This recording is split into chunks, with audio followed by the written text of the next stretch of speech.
सो जैसे ये हमारा एग्जांपल है, Mister A owns commercial vehicles and uses them for the carriage of goods, और उसके पास 1 अप्रैल को 8 व्हीकल्स हैं, जिसमें से 3 हैवी व्हीकल्स हैं 14 टन के, इसका मतलब 12 टन से ऊपर है, और 5 जो हैं वो स्मॉल व्हीकल्स हैं।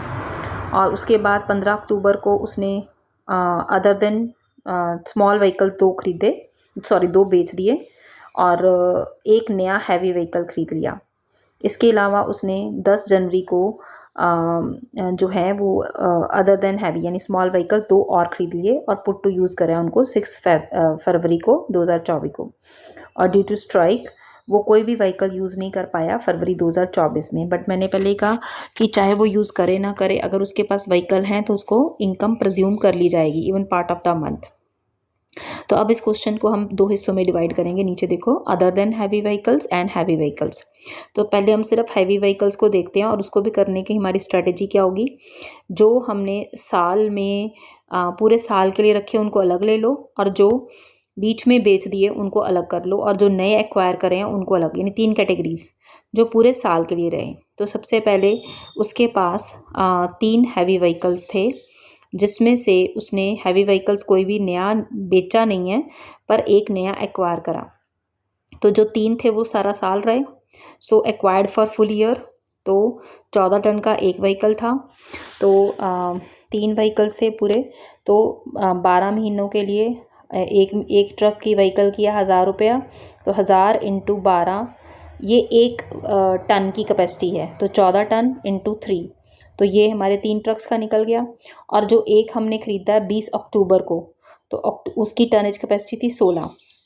अक्टूबर, नवंबर, दिसंबर, जनवरी, फरवरी, मार्च, 6 महीने हमने अक्टूबर 20 को ख़रीदा, डजेंट मैटर, पूरा अक्टूबर हमने काउंट किया। तो 6 महीने के लिए अगर हम 1000 रुपया 1 टन का देखते हैं तो 16 टन का कितना हो गया, 1000 इंटू 16 इंटू 6 मंथ्स के लिए, और एक व्हीकल है तो 96,000। तो ये अदर देन हैवी व्हीकल्स का आ गया। अदर देन हैवी व्हीकल्स शुरू में हमारे पास थे 5, जिसमें से अक्टूबर में जाके 2 बेचे और नए ख़रीदे हैं फरवरी में।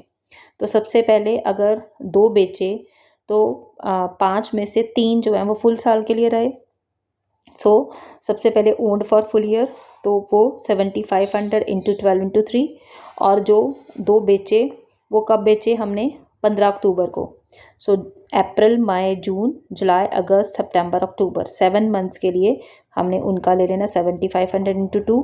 और जो 10 जनवरी को हमने व्हीकल एक्वायर करा है, तो चाहे एक्वायर हमने जनवरी यूज़ जब मर्जी किया हो, हमने जनवरी से ले लेना, तो जनवरी, फरवरी, मार्च, 3 मंथ्स के लिए एक व्हीकल का जो हमने अदर देन 2, तो 2 व्हीकल्स हैं तो 2 का कर लिया। तो इस तरह से उसकी टोटल प्रिजम्पटिव इनकम हो गई 10,20,000। सो चाहे वो यूज़ करे ना करे, बट उसको इनकम कैलकुलेट होएगी। बट अगर वो इस स्कीम को ऑप्ट नहीं करना चाहता तो फिर उसको बाय डिफ़ॉल्ट अपने अकाउंट्स भी मेंटेन करने हैं या और ऑडिट भी करवाने। इसका मतलब हर बिजनेसमैन के लिए जिसकी टर्नओवर 2 करोड़ से ऊपर नहीं है या 3 करोड़ और कैश में ऊपर नहीं है, तो उसके लिए हमने कंपल्शन 2 ही ऑप्शन दिए हैं, इतना तो मिनिमम पे करना ही करना है। प्रिजम्पटिव स्कीम के अकॉर्डिंगली जितना बनता है उतना तो देना ही देना है, ज़्यादा दे सकता है। बट अगर वो इससे भी कम देना चाहता है तो अकाउंट्स भी बनाए और ऑडिट भी करवाए।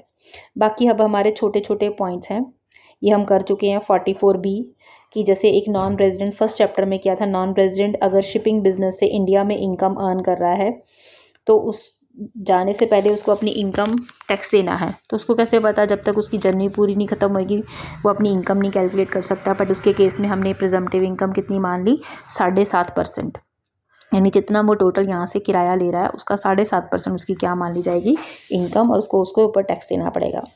Similarly in case of any SSC जो NRI है और वो इंगेज है इन the business of mineral oil exploration, तो सिंपल आपने कुछ ज़्यादा नहीं लिखना, सिंपल उसके केस में उसकी इनकम कितनी प्रज्यूम कर ली जाएगी, 10% of the aggregate of the following amounts, यानी जो भी अमाउंट उसको हमने पे करी है फॉर उसने अगर प्लांट सप्लाई करा है, मशीनरी दी है इंडिया में किराए पे, या और कोई भी अमाउंट एक्सप्लोरेशन के लिए उसको हमने दी है, तो इसने सपोज मैंने उसको कोई भी इनकम दी है उसका 10% उसकी क्या मान ली जाएगी, income.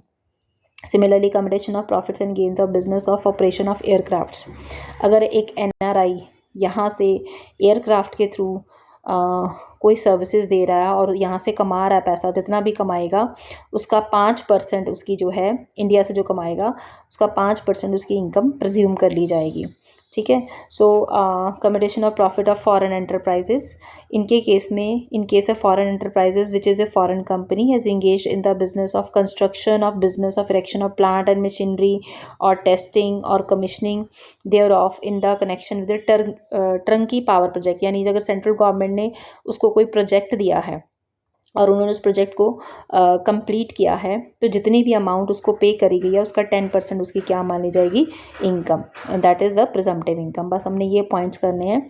So that is the complete topic, what are the various circumstances in which income is presumed. और उसमें प्रैक्टिकल के लिए आपका 44 जो आपका अगले साल वर्कशॉप में आना है, दैट इज़ ITR 4S सुगम स्कीम। उसमें आपको बस बंदे का प्रोफेशन सेलेक्ट करना है और उसका अगर कैश में सेल दिया है तो 8%, और अगर अदर देन कैश है तो 6%, और अगर एक डॉक्टर लॉयर का केस है तो उसके केस में सीधे 50%, प्रोवाइडेड कंडीशंस आपको याद रखनी किसके केस में ये प्रिजम्पटिव इनकम्स एप्लीकेबल है या नहीं है। सो दैट इज़ अ कंप्लीट।